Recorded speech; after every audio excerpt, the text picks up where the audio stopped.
Dear student, good morning. Only for nursing YouTube channel पर आप सभी का स्वागत है। और आज बात करते हैं मेडिकल सर्जिकल नर्सिंग सब्जेक्ट की, जो कि बीएससी नर्सिंग सेकेंड ईयर और थर्ड ईयर में सभी लोग पढ़ते हैं, जो भी नर्सिंग के स्टूडेंट हैं। और यह सब्जेक्ट बात करते हैं मेडिकल सर्जिकल नर्सिंग की।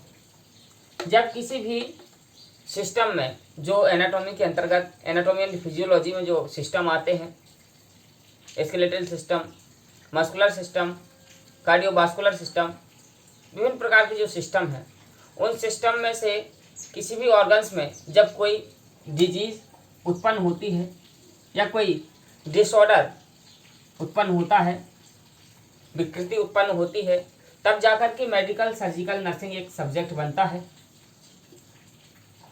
तो मेडिकल सर्जिकल नर्सिंग में जो डिजीज आती हैं, बीमारियां आती हैं, जो डिसऑर्डर आते हैं, उसको एक क्रमबद्ध तरीके से लिखने के लिए और उसको पढ़ने के लिए देखिए क्रम क्या होता है। सबसे पहले यदि बात करते हैं तो किसी भी डिजीज की, बीमारी की जानकारी के लिए या अन्य किसी प्रकार की कोई भी जानकारी लेना है तो सबसे पहले इंट्रोडक्शन देखते हैं उसके बारे में। इंट्रोडक्शन यानी कि मुख्य जानकारी जो होता है, उसके द्वारा मालूम चलता है कि यह बीमारी क्या है। उसका परिचय जो होता है, इंट्रो होता है, वो इंट्रोडक्शन के माध्यम से सर्वप्रथम देखते हैं। और इंट्रोडक्शन के बाद की यदि बात करते हैं डेफिनेशन की, डेफिनेशन यानी कि उसकी परिभाषा, कोई भी बीमारी है उसकी परिभाषा देखते हैं। और परिभाषा के द्वारा मालूम चलता है कि चाहे किसी भी हाइपरटेंशन की बात करें या कार्डियो से संबंधित जो बीमारियां हैं, या रेस्पिरेटरी सिस्टम के अस्थमा की बात करें, कोई भी बीमारी हो, कोई भी डिजीज़ हो, उसमें इंट्रोडक्शन का होना बहुत ज़रूरी है। बिना इंट्रोडक्शन के अपन कुछ भी उसकी जानकारी हासिल नहीं कर सकते। तो शुरुआत जो होती है किसी डिजीज़ का, एक क्रमबद्ध तरीके से लिखने का जो मैटर है, तरीका है, फॉर्म है, तो इंट्रोडक्शन के माध्यम के बाद में डेफिनेशन की बात करते हैं। डेफिनेशन यानी कि परिभाषा, उसके बारे में थोड़ी बहुत जानकारी एकत्रित करना। और डेफिनेशन से साफ हो जाता है कि यह बीमारी का नाम क्या है और किस ऑर्गन्स पे ये इफेक्ट करती है। ये सारी चीज़ें डेफिनेशंस में मालूम चल जाता है। रेस्पिरेटरी की बात कर रहे थे,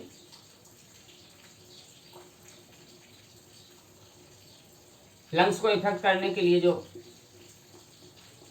अस्थमा है, अस्थमा की जैसे इंट्रोडक्शन देख लिया, उसके बाद में डेफिनेशन देख लिया। अब इसके बाद बात आती है, केवल ये सुपरफिशियल बता रहा हूँ अभी, जब डिजीज की बात करेंगे तो आगे पढ़ेंगे। डेफिनेशन के लिखने के बाद में तुरंत बाद टाइप्स भी आते हैं किसी किसी डिजीज में, टाइप्स या क्लासिफिकेशन।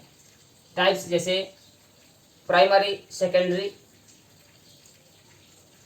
या क्लासिफिकेशन भी जो आता है, क्लासिफिकेशन में फर्स्ट टाइप से, सेकंड टाइप से, थर्ड टाइप से सिस्टमैटिक आता है। तो ये क्लासिफिकेशन की बात हो गई। बात करते हैं क्लासिफिकेशन के बाद में एक प्रकार से, दो प्रकार से, जैसे डीएम की बात करते हैं, डायबिटीज मेलाइटस की, तो type first, type second, diabetes के जो टाइप्स होते हैं फॉर एग्जाम्पल के लिए। इसके बाद में टाइप्स ऑफ क्लासिफिकेशन के बाद बात करते हैं इटियोलॉजी की। इटियोलॉजी मुख्य रूप से इसके द्वारा, इटियोलॉजी के द्वारा ही अपने को मालूम चलता है कि उसका कॉज क्या है, किसके कारण यह डिजीज उत्पन्न हुई है और वह व्यक्ति को अफेक्ट करती है। तो कॉजेस के बारे में जानते हैं, जो उसके कारक हैं, कारण हैं। कारण के साथ साथ में फिर एक शब्द और आता है जो रिस्क फैक्टर होता है। कॉजेस का मतलब है कि इसके द्वारा यह डिजीज हुई है, जबकि रिस्क फैक्टर का मतलब होता है कि इसके द्वारा भी यह डिजीज हो सकती है।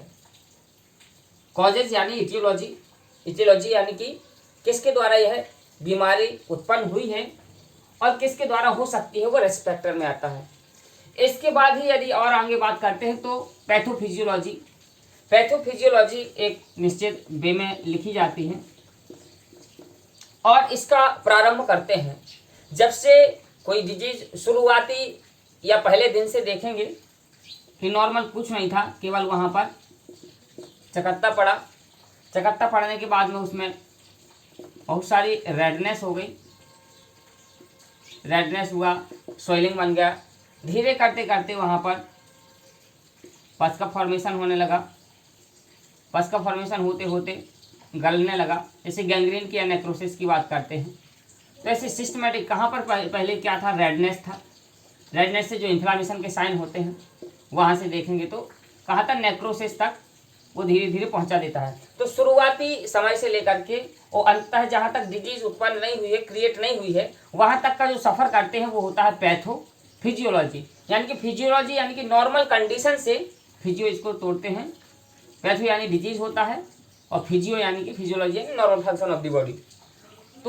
तो पैथो की बात करते हैं, जब तक फिजियोलॉजी कंडीशन से, नॉर्मल कंडीशन से और पैथो यानी कि डिजीज तक नहीं पहुंच जाएगा, जब तक इसको पूर्ण रूप से पैथोफिजियोलॉजी नहीं मानते हैं।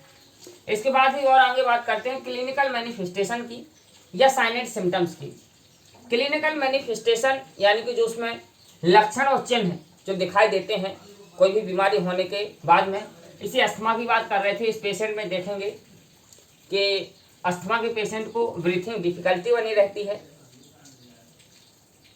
फास्ट ब्रीथिंग रहती है, रैपिड ब्रीथिंग रहती है और भी अन्य प्रकार से अपन साइलेंट सिम्टम्स में देख सकते हैं, क्रिएट रहता है, एलर्जी भी होती है। तो ये क्लिनिकल मैनिफेस्टेशन या साइलेंट सिम्टम्स के अंतर्गत आता है। और इसके आगे देखेंगे डायग्नोस्टिक एवेल्युएशन या डायग्नोस्टिक टेस्ट। किसी भी बीमारी को जानने के लिए सबसे पहले अपन कहाँ जाते हैं, डॉक्टर ने जैसे प्रिस्क्रिप्शन लिखा तो लैब पर जाते हैं। लैब पर विभिन्न प्रकार की, चाहे वो सीवीसी हो या विडाल का हो या सीटी स्कैन हो, एमआरआई हो आदि, ये जो डायग्नोसिस के लिए, डायग्नोसिस को निकालने के लिए जो टेस्ट करवाए जाते हैं लैब में, चाहे वो रेडियोलॉजिकल टेस्ट हो, एमआरआई है, सीटी स्कैन है, चेस्ट एक्सरे है आदि। तो ये सारी चीज़ें जो करते हैं ये क्या है, डायग्नोस्टिक एवेल्युएशन है। डायग्नोसिस का पता लगाने के लिए उसके द्वारा ही, जैसे सीवीसी में हीमोग्लोबिन कम है तो मालूम चलता है, विडाल टेस्ट करवाते हैं, किसी को टाइफाइड मलेरिया आदि है तो भी टेस्ट करवाते हैं। तो ये डायग्नोस्टिक एवेल्युएशन या टेस्ट के अंदर देखा जाता है, जो कि लैब में करवाया जाता है। बहुतायत मात्रा में सभी लोग करवाते हैं। बिल्कुल सिंपल भाषा में है, आपको सभी को समझ में आ जाएगा। डायग्नोस्टिक एवेल्युएशन के बाद में जो बात करते हैं मैनेजमेंट की। किसी भी डिजीज का यदि मैनेजमेंट सही तरीके से किया गया है तो उस बीमारी से निजात पा सकते हैं। मैनेजमेंट की बात करते हैं तो मैनेजमेंट को मुख्य रूप से देखें यदि तो 3 पार्ट्स में डिवाइड किया गया है। फर्स्ट जो होता है मेडिकल मैनेजमेंट, सेकंड है सर्जिकल मैनेजमेंट और थर्ड जो आता है नर्सिंग मैनेजमेंट। परंतु मेडिकल मैनेजमेंट को ही 2 पार्ट्स में बांटा गया है।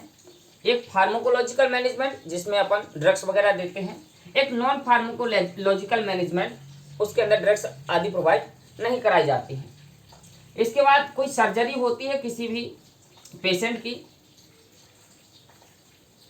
किसी भी डिजीज की बात करें तो हार्ट फेलियर है, उसमें यदि बात करते हैं, मायोकार्डियल इन्फार्क्शन है उसकी बात करते हैं, तो सर्जरी यदि किसी डिजीज में होनी है सर्जिकल मैनेजमेंट में, वो सर्जिकल मैनेजमेंट में चला जाता है। तो सब फर्स्ट हुआ अपना मेडिकल मैनेजमेंट, उसके अंतर्गत 2 प्रकार से फार्माकोलॉजिकल और नॉन फार्माकोलॉजिकल मैनेजमेंट। और सर्जिकल मैनेजमेंट की बात करते हैं तो इसके अंदर सर्जरी की जाती है, जो कि एक एमएस के द्वारा, मेडिकल सर्जन के द्वारा की जाती है। मेडिकल मैनेजमेंट में अपन एमडी को देखते हैं जो ड्रग स्पेशलिस्ट होते हैं। बात करते हैं नर्सिंग मैनेजमेंट की।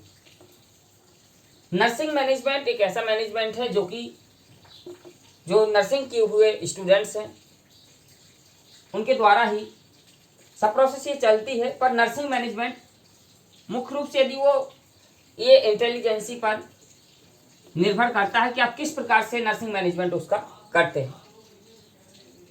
नर्सिंग मैनेजमेंट के बाद में लास्ट में एक कंडीशन बचती है जो कि कॉम्प्लिकेशन। उस बीमारी में कौन कौन सी जटिलताएं हैं वो कॉम्प्लिकेशन के अंतर्गत आती हैं। तो आपको एक बार पुनः रिवाइज कराते हैं। सबसे पहले किसी डिजीज को यदि लिखते हैं, डिसऑर्डर को देखते हैं, डिसऑर्डर में चाहे वो अस्थमा हो, चाहे ब्रोंकाइटिस हो, या हाइपरटेंशन हो, किसी की भी बात करें, या डायबिटीज मेलाइटिस हो, किसी भी डिजीज की बात करते हैं तो उसका सबसे पहले इंट्रोडक्शन देखना है। इंट्रोडक्शन देखने के बाद में जब इंट्रोडक्शन पूरा मालूम चल जाएगा उसके बाद में डेफिनेशन देखना है। डेफिनेशन के बाद में टाइप्स यदि उसका है तो टाइप्स लिखना है, क्लासिफिकेशन लिखना है। क्लासिफिकेशन टाइप्स लिखने के बाद में उसका इटियोलॉजी, कॉज देखना है। कॉज के साथ साथ और आगे जो बढ़ते हैं तो पैथोफिजियोलॉजी भी उसकी लिखते हैं। हालांकि किसी किसी डिजीज में ये पैथोफिजियोलॉजी लिखा जाता है क्योंकि एग्जाम में पूछा जाता है, पैथोफिजियोलॉजी भी लिखी जाती है। उसके बाद में और आगे करते हैं, बढ़ते हैं तो क्लिनिकल मैनिफेस्टेशन या अपना साइन एंड सिम्टम्स ये भी देखना है। साइन एंड सिम्टम्स को देखने के बाद में डायग्नोस्टिक एवेल्युएशन आता है जिसमें टेस्ट कराए जाते हैं लैब में, चाहे वो रेडियोलॉजिकल टेस्ट हो या सीबीसी से संबंधित या ब्लड से संबंधित कोई भी टेस्ट हो। और आगे देखते हैं मैनेजमेंट में, तो मैनेजमेंट अपना मेडिकल मैनेजमेंट हो गया, सर्जिकल मैनेजमेंट हो गया, नर्सिंग मैनेजमेंट हो गया। मेडिकल मैनेजमेंट को ही दो पार्ट्स में बांटा गया है, फार्माकोलॉजिकल मैनेजमेंट और नॉन फार्माकोलॉजिकल मैनेजमेंट। अलग अलग बुक्स में अलग अलग टाइप से ये समझाया गया है। इसके बाद में सर्जिकल मैनेजमेंट हुआ, नर्सिंग मैनेजमेंट हुआ। नर्सिंग मैनेजमेंट के बाद में ये कॉम्प्लिकेशन आता है। तो ये था एक डिजीज का लिखने का जो एक पैटर्न होता है, उस प्रकार से है। आप सभी को यह समझ में आया होगा। यदि कहीं कोई दिक्कत हुई है तो आप कमेंट में ज़रूर लिख सकते हैं। यदि इसमें से संबंधित किसी ब्रीफ यदि आपको पढ़ना है उस पर भी चर्चा करेंगे। अभी एक फॉर्मेट है जो मेडिकल सर्जिकल नर्सिंग की प्रत्येक डिजीज को लिखने के लिए, पढ़ने के लिए और एग्जाम में किस प्रकार से लिखना है वो समझाने के लिए छोटे रूप में बताया गया है। Thank you watching this my videos. Thank you my dear students.